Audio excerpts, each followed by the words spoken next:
have one very important point to make, and I think we have to discuss here. RSG has always been EXP lane centered. Their gameplay, their drafting, their rotations, the presence of Naths in the draft and in the game greatly affected how RSG plays. So it's not crazy to say there's a lot of pressure on the hands of Nibor and the EXP lane, because if you're RSG, you're not going to completely change the system because one of your players is new. You're going to adapt it a bit, but you're going to stick to what you're true to. Again, I'm just going to put myself in the shoes of this young XP laner making his debut today. He's going to remember this day, much like the day he first learned how to ride a bike, the day he's going to get married, the day that his son is going to get born, his daughter, the day he debuts. And if he wins here tonight, oh, it's going to be a statement for the rest of the world, because the world is watching. This is the home of champions, and if RSG win against the new barangay here with a new XP laner, oh, quaking in their boots, everyone be. Yep, a living testament that could be framed in a wall if that happens. That's very true. I mean, that's what we usually do with memories. You want to put them up in the wall. Yep. And as we look at the wall of the bans we have right now, Arlot, Navaria, and Joy get taken out by Coach Panda. So knowing Aqua, they're going to be going for a backline-focused type of lineup with the range and poke that Aqua likes to deliver usually. For Amos, Gwyn, and Matilda gone. So this first pick? The lawn's open. The lawn's open! Sorry, the what? Nolan! Nolan, oh yeah, Nolan. Oh, that's how you guys do it. Nolan. Nolan. Did they first pick Nolan? Because they can. Yeah, completely. They really can, because without the presence of There we go. without the presence of the Arlot and the Navaria, this is a Nolan free reign early game. Yeah. Changrok M doing work. I'm thinking the instant response would be, oh, I wish I said it right away. I wish I just blurted out Harith. Just pick up the Harith there, and they are going to pick up the Ruby, of course, because when you're up against a Nolan and you're on the red side, one of the automatic first two picks on the red side is to go for the Ruby. Quick stats though, Demoncat is the MPL PH Season 8 Rookie of the Season, while Matt is the PH Season 12 Rookie of the Season. These two young athletes are no stranger to pressure. In the very season that they made a debut on the big stage with the eyes of the world on their screens, watching and scrutinizing the performance, they said, you know what, I'm new here, but I'm at home. This is how we do it. And again, it's just a matter of time before Matt becomes a champion. Oh, yeah. I'm going to say it now. That's not a hot take. That's not a hot take. That's realistic. That is possibility. That's realistic. Sir Matt, do it from me. Yep. From rookies to seasoned players, this is what MPL Philippines is honing these players to be. So the Harith and the Ruby, the first two picks, also the response with the Minotaur. This has been going from day number one, and from MDL, we have the Vexana and we have the Minotaur. The return of this hero is a threat to everybody right now. Yeah, and the fact that you pick up the Minotaur up against heroes such as the Ruby and the Harith, it's simple really. You want them to try and force out their dashes, just trying to avoid using, trying to avoid them getting caught within the ultimate of the Minotaur. And of course, the Vexana is, again, one of the best mid laners right now, and you do not want to go up against a lineup that has a Vex, Ruby, and Harith. So it's a prio and at the same time a steal. I can imagine exactly how RSG is looking to do this and how OMG might be responding. I like this pickup. Again, can confirm this is going to be a Lilia with a Purify, because you're staring down a big Eternal Guard, you're staring down a Minoan Fury, and from here on, the remaining picks for RSG are going to be little, how do I say, little garnishes, just ways to keep the opponents where you need them to be to get these big ticket ults so that Demon Kite can do some cleanup. Yeah, that's one thing that we need also to focus on. Yeah, the Lilia, I was thinking kind of like a Faramis as well. But I think there's one thing to hold where the middle lane could actually not be in both sides to get busy. Yeah. Where they cannot be. Yeah. I guess it's important also to note where they won't be, which means both teams have to invest in vision. I'm wondering where else vision can come from. Again, we already see the roamers, essentially. How do you like XP Lane Ruby these days? It's okay for me. Rome still seems to be the best place to put it in. It's not so fetch for me, man. Really? You're more for XP Lane Ruby? No. Rome. I'm saying Rome, I don't like XP Ruby. Really? I'm with okay. XP Ruby nowadays. I'm okay with it. I'm not completely against it. You just need to build around it really well, because it takes a while for her to join in the fights. Her wave clear is like okay, but compared to the wave clear speed of other EXP laners, you won't feel her as much in certain portions of the game. Now, looking at the lineup, and I'm really glad that RSG actually took out the Martis here, because the point I wanted to make was that Omega's lineup, if you have on Harith and then it's paired up with the Ruby and Lilia.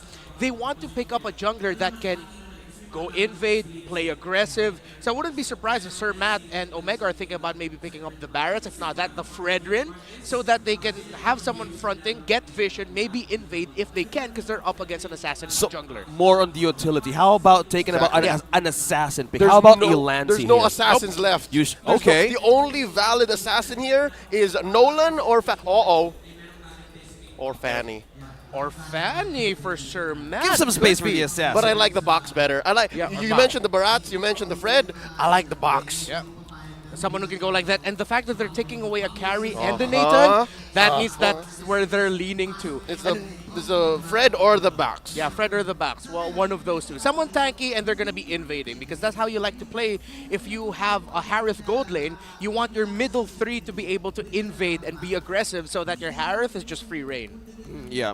The gold lane right now of Omega is just really shining, and to focus on the bans here of RSG Philippines with the Mortis here, they're just trying to trim down the choices of jungler heroes of Smart Omega. They have taken on the Mortis, could be still the Box or even the Fredrin. Yeah, they're it's gonna one or the choose- other. The box, the Fred, or the Barats. Yeah. And then they kind of allow the rest. Yeah. It's just them, I feel like, also trying to decide what they're going to go for here. They take out the Grok instead. I think they were... They were probably thinking the Ruby was going to go XP and then the Grok would go Roam, or vice versa. We have seen that in other tournaments recently. So if I'm Omega, go ahead and pick up your jungler now. You can save your EXP potential Roam. Again, that could still be a flex Ruby for later. That could still be a good hold. That could be a good option for Smart Omega. Good thing to point that out, because right now they need to have this balance on how to even protect this Harith for having a good amount of dance in team fights. That's what you call information economy. Yeah. You allow for your opponent to keep guessing, even if it's safe to pick up the jungler anyways.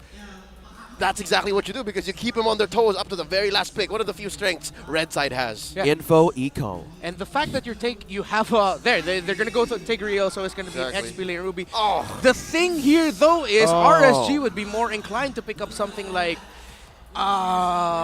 Brody Bruno, someone with those chunky but not too fast attack speed type of gold laners, because they don't really have the backline access for Omega for them. So then it's going to be a lot of room. They just need a much tankier EXP laner as well. But catch on the Harith is quite lacking. I'd want to see them with an EXP laner with a bit more control. They can go Petrify Yu Zhong if they feel like it. Or how about a Lapu? Lapu, quite difficult to land the Land Shaker. He'll be with chasing. it. He'll be chasing, yeah. It will be a very reactive play style. So I'm wondering what Nibor brings to the table, because again, it's a relatively blank slate for me. Tabula Rasa. I have very mid expectations. I don't want to put too much on the young man's shoulders. There it is. The glue. Yeah, A better the Bruno option. Too, but then the glue is, I wish I mentioned it, because we saw it in other tournaments as well, where up against a Harith and you don't really want to go for a diving EXP laner. You need a little bit more control. You pick up the glue to help control all the zones that the Harith can dash through. Whoa, whoa. But Omega with a high loss. Hold up. Okay. Jungle Hylos? It looks like it, yeah. That is a quick way to clear a jungle if they're going to go with that route. They are playing with a box, man. This is the biggest box I've seen in a while. Since the days of M4, with Echo rocking the Eve, rocking the... come on, man. You got the Glorious Pathway, you got the Zaman Force, Yeah. you got the Implosion. This is where we fight. Yeah, this is where you fight, and really Omega is gonna try to invade. It looks like if Omega gets their way, RSG won't even be able to properly farm or rotate until maybe like 3 or 4 jungle spawns later. Okay, so there's a lot of difficulty in that kind of like growing lineup what we see with a Hylos. A debut pick again for this season, and as well as a great way to answer for this kind of lineup that Omega wants to do with RSG. This is their first match. We're about to see how their strength, how their identity was plant on their first day in MPL Season 13. Let's see how this goes. I want to know where this Hylos is going, and he's going to the jungle. Yep, definitely gonna be there. Let's see what happens. You see there the Tigreal already getting information for Omega, and now it's gonna be slow. No clear invades just yet. The first invade might actually happen around the first turtle. good control as well. So this is probably just the vision game that Light has an advantage against this Tiger. This is the one thing that you need to do as a Tiger. How will you actually have that perfect check push or give vision? Because that was the thing that he wanted to answer. Light has more advantage in getting vision in early game. Yep, also has solid re-engage. Again, the motivation roar helps keep them going. Minotaur doesn't need mana. Yeah, and now as we look at our emblems, I really want to see what the high loss is on. Toughness, of course. Electro Flash, interesting, but then a bit more movement speed there as well. The glue going for the basic common emblems and just going for the 2 feet. So he wants to be able to rotate quickly as well, which is why I feel like RSG are already expecting a lot of invades and a lot of aggression in the jungle coming in from Omega. I think this is the advantage also about how Leo pointed out that the Ruby could actually be viable as a roam pick, and you're up against a glue. Whoa. This is what you struggle with. DK and Kusei pushing back west, putting him at half health. You're seeing now in play the new adjustment in the patch. 35% now, the damage reduction underneath tier 1 gold. Yeah. So RSG will have to be more calculated if they want to go for those ganks there. We have to really watch out for here is what happens after this first turtle.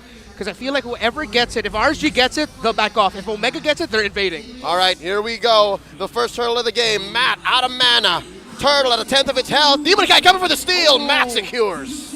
Okay. Completely, Omega takes the first objective. Yeah. That was a quick one, I say. Yeah, and Omega made the right call there. The timers on the purple buff wasn't quite close enough to go for an invade. If they forced an invade, it would have been quite costly there for Omega, so they backed off and just go for slow rotation. So slow and steady is what's happening here so far, but we also have to watch out potentially if Light and Marked, along with their mid laners, will try to pull the trigger on a surprise play and pick off. Well, speaking of surprise play and pickoffs, this is the advantage maybe of having the high-lows in team fights.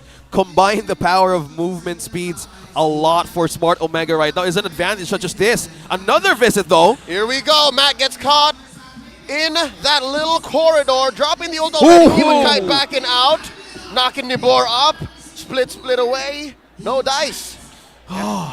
Marked used that flicker. Was trying to get something now, but kind of missed the chance. Yeah, Demon Kai was able to dash away just in time. Out of trouble. One more time. Minoan Fury knocking up Matt. And that last jump in, the desperation stomp, securing that kill. Aqua for the first blood. RSG now just with in-time responses against Omega's early game visits. That's what to expect when it's a slow start. It's going to be up to the roamers and with their mid laners to find an opportunity. Light and Aqua, that big Minoan Fury coming in from Light, starting things off here for RSG. So now let's see who will be going into the first major rotation in the gold lane to disrupt. It's RSG to try and disrupt West. Yes, you need to stop the Harith, or at least make it uncomfortable for him to farm up. Yep, pressure on the gold lane. Probably putting more weight on West here. Yep. Didn't get any kills yet, but this is just completely RSG doing their work. Yeah, Aqua's first item, actually the glowing wand. He needed to build that considering that he's up against really tanky presences there, tanky front line, and that's a trend that we've been seeing lately. Glowing wand, sort of like the magic demon hunter sword to pick up. Well, speaking of which, second objective is up. Matt on low mana. Nibor in the position. But I love where Kusei's Demon Guy is heading right now. Look And like it's about here's to the start. collapse. The Glorious Pathway keeping him Whoa. up. The EG dropping him. One more Minoan Fury. It's like a jumpy house up in here. 2 down for Omega. And RSG go for the turn. Taking down Ryle. Lewis walking away. Ryle survives via the black shoes. Run, Ryle, run. Another jump in by Light. Down goes Ryle. Whoa. Demon Kite finds one in the back. Kusei secures underneath tier 2. Just like that. The Raiders find more. The main difference between the two mid laners, Aqua has a great control ability in that knockup. The Lilia, not so much. And you saw there how the Eternal Guard entry messed up the team fighting of Omega and helped set up all the burst coming out of Demon Kite. Aqua himself, the Minoan Fury, and even Nibor with a really great gank as the glue. My goodness, crowd control. This is RSG Task Force Overload Barangay Omega. How will you use it at the right moments on those kinds of team fights? OMG right now are super Purify reliant. Like, they super need the Purify to get out of anything. And now I think they have to accept the fact that they're going to play on the defense until they're ready, until there's farm on West. Let's see if Omega, they don't really have the best poke from their main damage dealer in the Harith, so a lot of the pressure for the clear and the management will come from the hands of Ryle. Omega need to find a way to slow things down so that they can get a bit of farm, but Demon Kite aggressive! Whoa! My goodness! Oh, I didn't expect Demon Kite would get the kill there. Black Shoes popped off, but Fractured just in time. Well, look at the damage, and then he just got the Blade of Heptasis. That moment he got that kill. Yep. And now, RSG gonna force the issue, take down Gold Lane Tier 1, and close the gap. They're gonna starve Omega starting now. And no turrets, not even the damage from all lanes from RSG. It's going to be really tough for Omega here.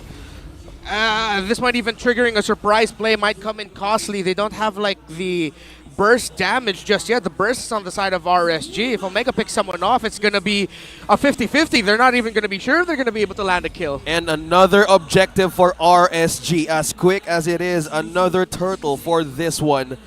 The lanes right now is just the problem of Omega. West Salmon drops Force. Salmon Force. West obliges. Wow. Picks a fight. Nibor holding out for his ult. And just like that, OMG are cordoned off. They can't even cross Tier 2 threshold, man. Even Mark is struggling to fight against Nibor here. And there's a bush held by Omega. They're all thinking about it. And they all say, no, we can't take this fight. Not 7 minutes in, not 5K down. Yeah, the front line of RSG right now is tanky. And it just soaks a lot of damage being pulled in the turret. I'm offended, says Lewis, feeding a kill over the West. They're not going to be able to defend Tier 2 up top. But just like that, a little bit of breathing room. They get a shutdown, they get a kill. But what does Omega do with that? Well, let's see if they can get some room now that the glue isn't there, but it'll be back really quickly. Again, they'll just be stuck in their side of the river. The funny thing about the Omega lineup, it's countered by one item on the hands of Nibor, and that is the Radiant Armor. The point I made earlier about Omega lacking burst damage, well, they made a smart play. They saw the glue and they brought him under the turret, who deals sort of burst damage, I guess, after like 2 more hits. It's true damage at It's that true point. damage at that point. So Omega made a good play, but if they do that in the middle of the jungle or anywhere else, it's not going to work out that well for them. Well, speaking of not working out, Omega needs more of the objectives rather than team fights. Answering all RSG's breadcrumbs is just a big of a problem. Even just take on the damage of West, still a trouble part of the marksman of Omega. Yeah, with 8.5 minutes in, 10 seconds until the next Lord. Even Matt's struggling to keep his orange, right? Yeah. An EG dropped here. Nibor down to a third of his health force now to a split. RSG making a beeline for the Lord. Gentlemen, I'm getting flashbacks. Correct me if I'm wrong, but in the opening weeks of MPL Philippines Season 7, Smart Omega also rocked a lineup very similar. It was very, very magic heavy, and it only worked up to a certain point. And now, as we take a trip back memory lane, forcing out a glorious pathway to stop the forward surge of RSG. And just as that, another objective taken by RSG. Ultimates being used as a resource for fallbacks and retreat for Omega. Not looking good for the Barangay's first match against RSG. Yeah, we have to check the items, and the Lilia still not going to be enough here. They need more damage output from the Lilia especially, because alongside the Harith, up until the Harith gets the third item, is going to be the Lilia helping ease things up. But as the game goes on, RSG will start to feel the damage of Omega, even though they'll have Radiant Armors, maybe even BFBs, and other magic damage reduction items. Yeah, it's still going to be felt, but the question is, can Omega drag it on for that long? Oh no, down bottom. Demon Kai's in trouble. Lewis and Mark couldn't finish the job. See, we'll still get away. Yeah, still, ultimates used though. That's just how quick Demon Kite can escape though. Tower up top action! Here's the ult from Matt. Glorious pathway set in the knock-up. Nibor looking for one. Eternal Guard taking down the big Centaur. And they're down a man. Salmon Force dropped in by West. And they're trying to keep this turret. Not gonna do. Aqua takes it down. And just like that, RSG, like sharks in the water, swirling around the barangay, moves on to their next target. Mid lane inhibitor. Bottom lane, tier 2 taken down by DK. RSG, slowly but surely, taking a throwback. This is Death Ball at its finest. They can't go out even. Omega's looking for it to hold even in their own base. Turret being taken down as well. Last one standing down bottom. Yeah, Textbook and fundamental RSG is just what we're seeing right now. Everyone knows exactly what they need to do. I really want to commend Nibor here. The biggest question mark heading into this game for RSG PH, but he's doing his job really well. He's helping Light get vision. He's staying aggressive. He knows sometime in some positionings, he's the primary roamer and vision getter, and that's exactly what he's been doing. As members of Omega try to take him down, they're just getting information, then Light will come in with a good Minoan Fury. Comparing, look at that, 5,000 gold deficit, close to it, between the two junglers, just to prove how hungry RSG has been. Oh, Nibor forced out the glorious pathway out of Matt. He got him! Grab! Where's he taking him? How far? Not enough damage. Matt able to retreat into his base. No inhibitors withstanding though, so not as well of a punish potential. Look at how deep West is. What's he doing down there? He's trying to clear out some waves. Oh no! He spots Demon Kite. Can he play this fight? There's a Salmon Force. DK trying to time it out. Mark taking this bush, trying to protect him. Cavalry's West here. Gets spotted by Light and Kusei. Down West goes. The Demon strikes. Looked like a bit of a miscalculation there by West. I feel like he could have gotten that recall off. He decided to cancel it, wait, see what he could get, and then RSG just quickly responded. Omega, at this point, can just stare and watch. No contest for this Lord. Again, the comeback's just going to come from making the most out of an RSG error, or somehow Lewis and Mark chaining the members of RSG under the base, getting help from the damage of the base, and hoping that West and Ryle have the items to burst down the members of RSG. Items and another objective for RSG, quickly melting it like butter on a corn sundae. Oh no. RSG. What? Yeah, this is what I do on the afternoons. What's a corn sundae? You have the char-broiled corn and butter. Oh, okay, that's what you meant. Yep, and this is just the damage of RSG showing up to the barangay. A difficult situation here, Leo. But the worst is yet to come. There's still a massive enhanced Lord marching down through mid. And the best that Omega can do is hope that they keep all of their base. That's it. I'm sure they're going to lose his inhibitor down bottom. And then this fight may be the last. Here we go. Lord marching in. Omega dropping the damage, pulling it over to the side. Glorious pathway from Matt. They come in crashing. They come in jumping. The Minoan Fury. Spent up already. Cancelled. Matt very low. Nibor gets the grab, pulling him over. Ryle goes down. The base in jeopardy. Nibor goes down. And just like that, the race